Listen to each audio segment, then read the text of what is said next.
কিশোরগঞ্জের কটিয়াদী উপজেলার ৩ নং করগাঁও ইউনিয়ন পরিষদের চেয়ারম্যান লায়ন মোহাম্মদ নাদিম কর্তৃক ভিজিএফের চাল আত্মসাৎ এবং সাধারণ জনগণ তার প্রতিবাদ করায় তাদের উপর অতর্কিত হামলার প্রতিবাদে মানববন্ধন করেছে ইউনিয়নবাসী।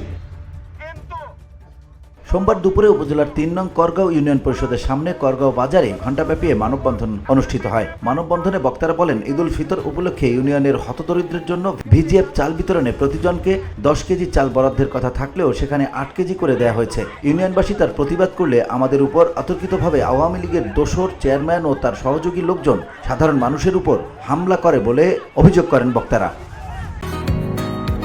বসুন্ধরা, উত্তরা, বনশ্রী, কুড়িল ও বাড্ডা সহ রাজধানীর বিভিন্ন স্থানে অভিজাত ও অত্যাধুনিক মানের ফ্ল্যাট কেনার এক নির্ভরযোগ্য প্রতিষ্ঠান প্লেজেন্ট প্রপার্টিজ লিমিটেড।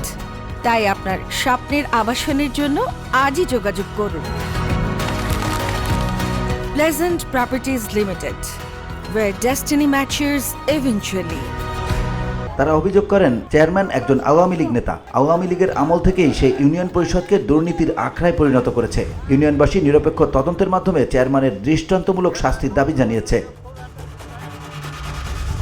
মানববন্ধনে বক্তব্য রাখেন কটিয়াদী উপজেলার বিএনপির সম্মানিত সদস্য ও করগাঁও ইউনিয়ন পরিষদের সাবেক চেয়ারম্যান আখমা সিদ্দিক দুলাল, কটিয়াদী উপজেলার বিএনপির সহসভাপতি ও করগাঁও ইউনিয়নের বিএনপির সভাপতি সাবেক চেয়ারম্যান শরাফউদ্দিন লস্কর পারভেজ, করগাঁও ইউনিয়নের বিএনপির সাংগঠনিক সম্পাদক আরমান ভুইয়া, বিএনপি নেতা ও সাবেক ইউপি সদস্য রফিকুল ইসলাম, 6 নং ওয়ার্ড বিএনপির সাধারণ সম্পাদক মোহাম্মদ লাল মিয়া, ইউনিয়ন বিএনপির কৃষক দলের আহ্বায়ক মফিজউদ্দিন সহ অনেকে।